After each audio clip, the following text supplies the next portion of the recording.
so much into it. I know, man. I know you did. I told her day one, literally, on the honeymoon. What's going on? What's up? Why is this? I know Michelle is trying to play the victim card. I know she feels vindicated and validated in whatever she believes she was wronged by. In my opinion, I don't empathize with her. I don't empathize with Michelle. I don't empathize with Madison. The victim in this love square is Alan.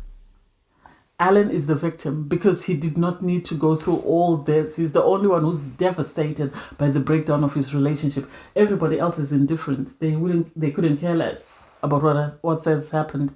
To them, it makes no difference. And yet you have people like Michelle prancing around, oh, she's validated, she's been accusing this man that he's lied to her, and finally the truth has come. And it's like, at what cost has it come? At what cost? Anyway, hey there, thanks for stopping by to go Valerie. Welcome to my channel. If you're new here, don't forget to subscribe, click the like button, turn on the notification bell for when I upload new videos, and definitely leave a comment. In this episode, I'll be reviewing Married at First Sight, Season 18, Episode 15. Seriously, Married at First Sight gets messier by the day, and I don't know what they can do in regards casting the people that really want to get married, because I think either they need to change producers or they need to change casting, because this is terrible. Anyway, everybody's moved away from the table because Madison was upset and she said it was becoming too much for her. So she's in the kitchen, the other ladies follow in the kitchen, and guess who comes in with a violin to play "Oh, poor me, poor me, poor me." We have Michelle moaning that nobody was listening to her. She feels some type of way about the whole situation. She felt like, things could have been handled better.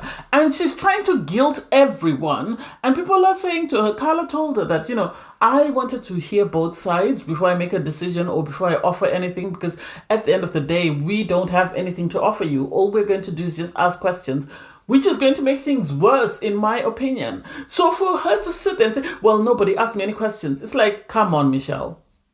You need to stop. You need to stop. Are you interested in this marriage? Are you going to make it work? Are you hoping that any questions you ask or any questions people ask you will give you something that will provide, clarity? No, she's not. She's just after empathy. She wants to play the victim card and make it obvious that David screwed up. That's the impression that I get. I don't think she really likes her husband, and I don't think she really wants anything to do with him, but she's going to say and do things that make her come up across as the victim.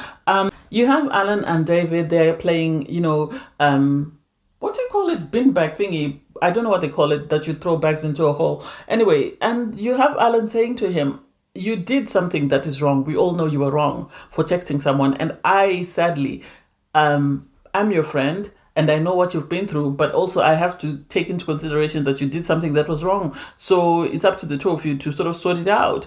The same sentiment is carried across by Camille and Thomas, because Thomas is saying, I'm too old for this mess. I'm too old for this drama. I don't need this. And what I loved is Camille was able to appreciate and actually vocalize it, that I really appreciate the relationship that I have with you, because she could have been the one with Ikechi. She could have been going through all that trauma. So the idea that she has this man that she was complaining doesn't have swagger, but is actually turning out to be a way better guy than the guys with swagger, I think is a teachable moment for her. In the morning, you have Carla and Juan. Carla and Juan, they make me laugh. Most of the couples make me laugh. They remind me of Jessica and Austin when they went to a couples retreat and then they went into their bedroom and they were closed in there while everybody else was outside fighting. And this is the impression that I get from Thomas and Camille and Carla and Juan, because Carla and Juan are sort of talking about their connection. What do I think? I really wish Carla is really trying to make this thing work, but Juan is stuck wherever he's stuck. He did an ad for ADT, for the app where you can use, your smartphone to lock your door from wherever you are.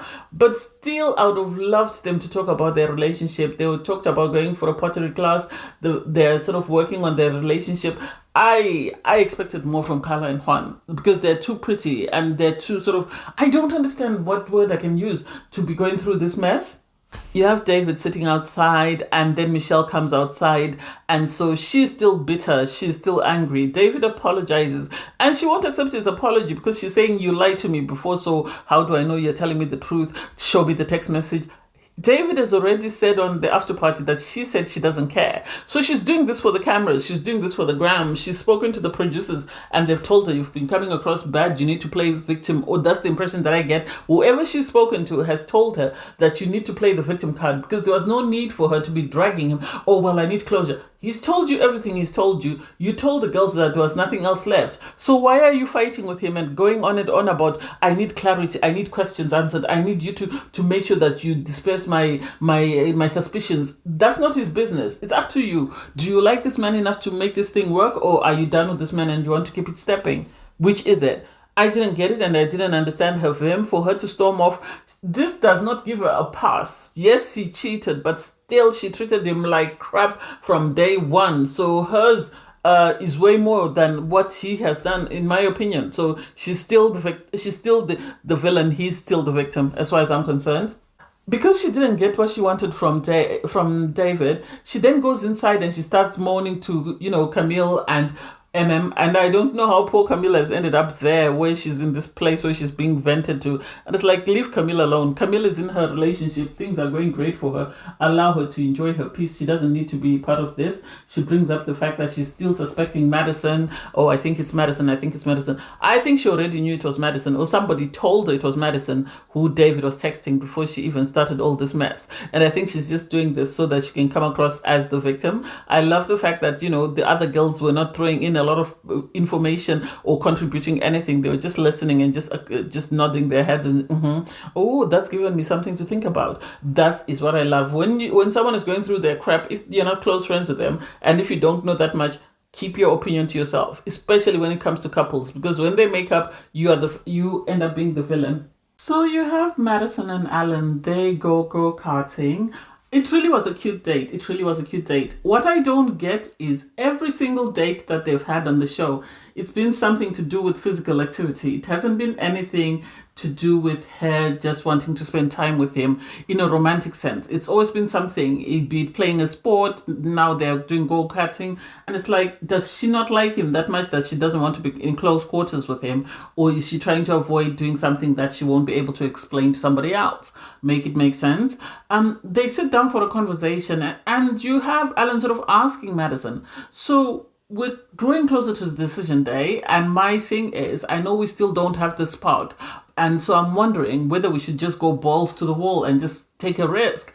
And she's sort of saying, oh, I want to go day by day, and that tells you immediately that she's not into him, because if she really was into him, she would want to continue to work on that connection. The fact that she's saying, no, I would rather not, let's go day by day, I didn't like it. And I feel sorry for Alan, because Alan has done everything, including changing his physical appearance in order to please this woman. He came in wanting a marriage. She didn't. This is why I was saying that he should have been matched with and they would have been successful, because the two of them really wanted to make this marriage work. And sadly, they were paired with people that didn't feel the same way, which is really sad, because now you have two broken people, and the people that broke them will keep it stepping. I have no empathy for Michelle, because as far as I'm concerned, she's reaping what she sowed.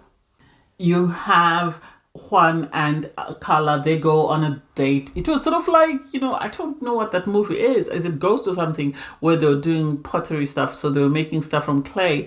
And at one point you had, Juan sort of leaning over Carla, and it's like, can't you make it a bit more romantic? Can't you touch her? Can't you do anything? And it was like he was asking her to sort of move out of the way, which tells me that this man is not feeling her at all. It's a waste of time and a waste of space to even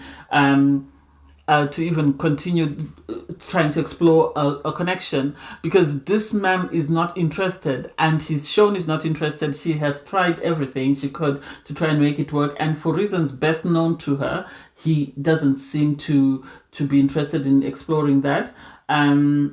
So I don't know what she's going to have to do, whether she's just going to have to keep it stepping. I don't think there's anyone else that you could say, oh, I wish they'd catched her with so-and-so, because I think Juan was more her speed, and sadly he is not feeling her the way she is feeling him. So that's going to be the end of that marriage.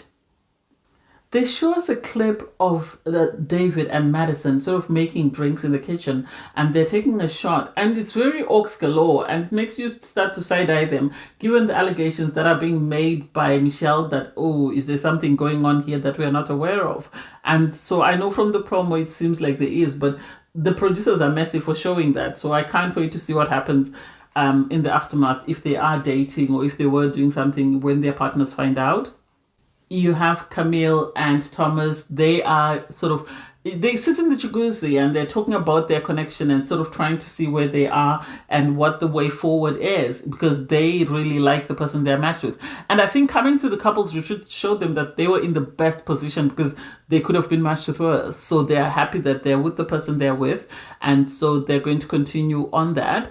They talk about, Thomas asks, do you see yourself wanting children? I think this is a conversation they've had in private, and I think they don't want anyone to be shocked when they find out. I think they're already planning on when to have their child, when to sort of find an apartment. I think they're doing more or less the Zack and Bliss from Love is Blind, whereby Zack and Bliss traveled for a year, moved into their house, had a baby. And I think I can foresee these two people doing exactly the same, because they really wanted to get married. They found a partner and they're going to run with it. And I love it for them. I live here for them. So I can't wait to see what happens. Then suddenly you have Alan approach Michelle for a chat. And it came out of left field. I didn't expect that. And it makes me question, are the producers trying to now reveal what's been going on? Why is it, they're having these two people speak after we haven't seen them speak all this time? So Alan is sort of more or less apologizing and saying, I'm sorry we didn't seem like we're supportive when you're bringing when you're airing your grievances with David. It's just that everybody was a bit overwhelmed.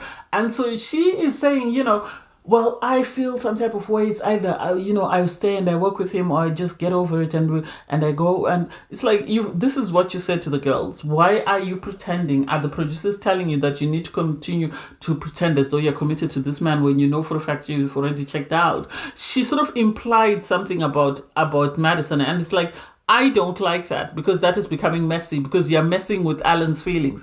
Alan was in his marriage for real. Yes, David was in his marriage and then he cheated, but that's a totally different story. Alan hasn't cheated on anyone. He has done every single thing to make his marriage work, and I don't think the conversation with Madison was needed.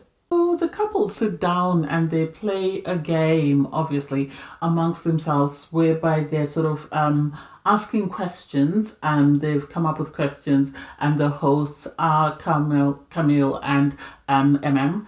The first question is, who would be the first to die in a horror movie? And you have everyone more or less come up with the consensus that it would be Alan, because apparently Alan would want to investigate. David says it's Michelle, and he says because she would be caught. Michelle didn't like that. She felt some type of way about that comment. Then the next question was, who's most likely to have an orgy? And everyone agreed that it was Carla, because she's very sexually empowered and she believes in her sexuality. So everybody went with that. Who's most likely to be an exotic dancer? And you had Alan say Juan because of his body. And Juan in his confessional said, well, I work hard to have my pool boy body, so I will show it off, and it does show it off. Then it's who's most likely to be into adult latex play, and you had the girls speculating that it's Alan. Alan is the one who came up with that question, and Alan just said, I thought it was common knowledge to everyone, so I'm surprised that nobody else knew about this. And it's like, we all didn't because of allergies. Anyway, it is what it is. And then who is most likely to get caught cheating? Everybody says David, because he's already been caught. And then Thomas says himself, and Camille is like, what the hell? What are you talking about? So then he reveals that, he's a very bad liar. So that's what he means by he's most likely to get caught. And so Camille was side-eyeing him for a moment. And he said, besides, I've already cheated and I know how bad it is, so I would never do it. So that's good. Who's most likely to swap partners was another question that people, they sort of use the default, I think, in my opinion. I think that was asked because I think Michelle is the one who asked that. And so everyone just said because she's the one without a partner. And then who's most likely to have children first? That one wasn't answered because you then had Michelle storm off. And I think that's because the answer she expected was not the answer she got. you have Alan follow her, they start having a conversation.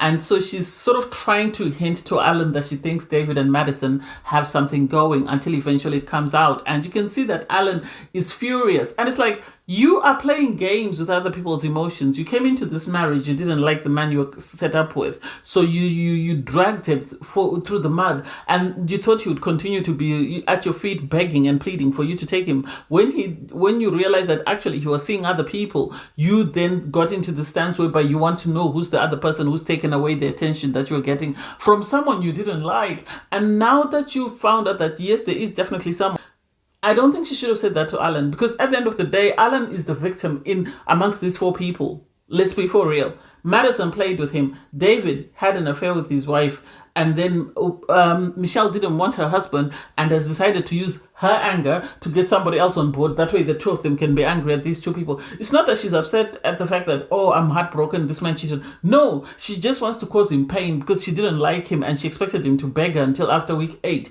And when he didn't and he cheated, this is why she is where she is. So Alan is furious and he sort of goes off to his room. You then have, this is a dumpster fire. This is a dumpster fire because at the end of the day, if we look at the whole situation, everything that's happened is because Michelle wants to be proved right. She wants to come out the victim, but she can't be a victim if she was treating her husband terribly the way she did. I'm not condoning what David did. I'm not encouraging that, but she can't be a victim if she is the one who started by cheating on her husband at the end of the day, because you have her pull Madison for a chat and she's sort of asking Madison, was the text message for you? And Madison is saying, no, I don't think so. Why would it be for me? And you have sort of Michelle saying, I don't like your response. Well, she sort of questions the response, that why did she give me that response? I don't get it. So she immediately runs to and Camille and starts venting about what's happened. Oh, she answered me, but the answer she gave me wasn't correct. I would have been,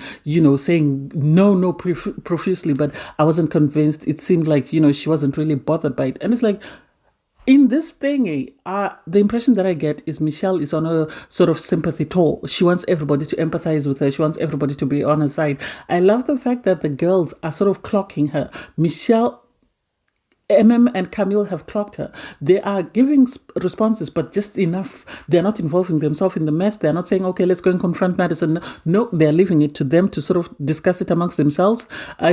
You have Juan and Carla outside, busy singing by the fire, sort of saying we're in a better place than everybody else, because they realize that as much as their marriage is a dumpster fire, their marriage is actually way better than everybody else, or their marriage is actually way better than the majority of the people, because they're in a better space. I think when they compare themselves to everybody else, they seem to be just behind Camille and Thomas, so they think they're good.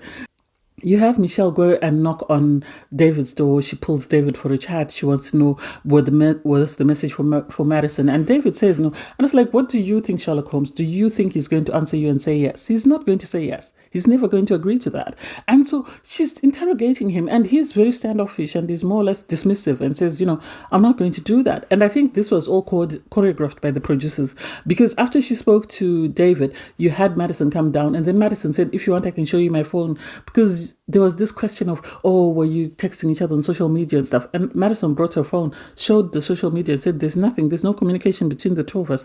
Okay, show me your text messages. And it's like, ma'am, you didn't like this man. So why are we all in this situation whereby we are being interrogated for someone you didn't like? You didn't like him. You still don't like him. You're just doing this just because you want to come out as the accused.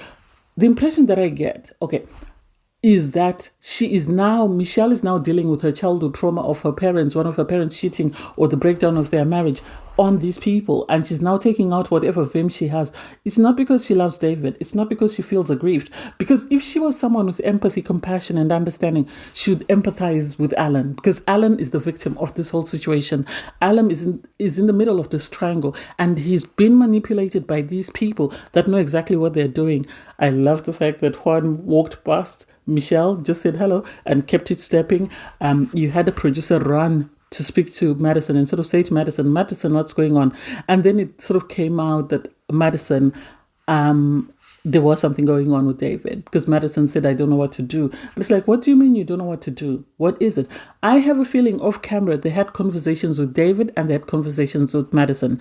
And so they agreed on a plan and a way forward. That's when they came out from that room, because we didn't get to see the end of that conversation between the producer and Madison. No, we saw Jay go in to speak to Madison, but that was it. Carla comes out. Carla is being vented to, and Carla is just reading from the same book as Camilla and She didn't involve herself in that mess. She didn't say much. She didn't take sides. She just said, "Oh, that's bad," and then she kept it stepping. And I'm so here for it, and I love it. And I want everyone to mind their own p's and q's and leave this woman alone, because she's treated her husband badly. She hasn't liked him. She's told him that she's not interested in him, but she just wants to do this just for the theatrics. This was messy as hell. Because whoever the producer that came up with the genius idea that let's get Madison and David to sit down and sort of address this and reveal that they have feelings for one another, I don't know what they thought would come out of that conversation. I don't know which genius came up with that idea, because it doesn't make any sense. That she's treated her husband terribly and lied to him, and suddenly, whilst he's in this turmoil, she is expressing her feelings for somebody else. I didn't get that. For her to say there's a spark between us and him to agree, yes, there is a spark. They were already dating. I'm going to repeat, they were already dating. And this was just them coming out to let the whole world know that they are dating. For them to say, we're not going to start out and start dating immediately, but we're going to see what's there. It's like, seriously, the two of you are not serious. You had an inappropriate exchange. They should have said, okay, we were flirting, it's unacceptable, we need to own up to what we did, and then we will face whatever happens next. Instead, they're busy talking about we've got a spark, or you and I have spent a lot of time together, and blah blah blah. So it makes you question whether all the time Madison would go out and come back at 3 o'clock, was she going out to meet up with David and then she'd come back with him after he finished work? Make that make sense? You have David go and pull Alan for a chat, and he's busy telling him, oh, I just want to apologize. I want to tell you. I don't get it. The audacity to say, I've got a stronger connection with your wife. She knows more about me. It's like, seriously, do you people not have empathy? Does empathy not sort of run in your veins? Can you not empathize with this man? Because at the end of the day, Alan, as I've said before, is the victim. Alan was furious to the extent that he nearly walked out. And I am grateful for consoling him and how he was able to sort of be pacified by her until she sort of took a step back, and then he went in the kitchen and he was lashing out. He is justified in his anger. He's justified in his anger. For him to go and pack his bags and have Michelle standing there and no emotion on her face, all she could do was say, once you've calmed down, if you want to unpack it, I'm here to unpack it with you. Seriously, of all the things she could think of saying, that's all she could think of. At the end of the day, all she wanted was to be proved right. That's it. She wanted empathy, and she wanted to be proved right, so she was going to get empathy as the one that was cheated on. I do not empathize with her. I do not feel sorry for her for whatever happened. My empathy is with Alan. All the other three, I don't care what happens. I really don't care. I'm indifferent to what happens to the three of them. Madison, if you could get him by stealing him from someone, he is going to be stolen by someone from you. And that's the truth. That is the truth. Anyway, so Alan is eventually escorted home. I assume production arranged for him to go home. He wanted to go home. He wanted to go and be with his dog. I'm going to repeat this. Alan should have been matched with They would have made a better couple than him being matched with someone who didn't like him, and being matched with someone who didn't like her. They would have really worked hard to build that marriage, and they would have been successful.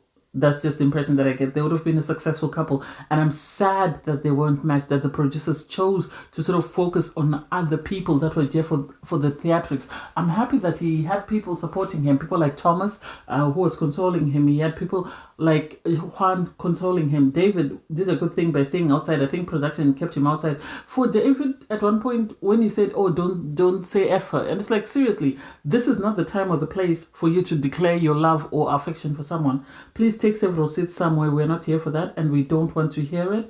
So Alan left. Once he left, you have, everyone doesn't know what to do. They really are sort of shaken by what's taken place. David comes, he doesn't know what's happening. He's just trying to sort of find peace, I think. And then you have this confrontation between David and Michelle. Michelle is saying, is there anything you want to tell me? And it's like, seriously, what do you want him to tell you?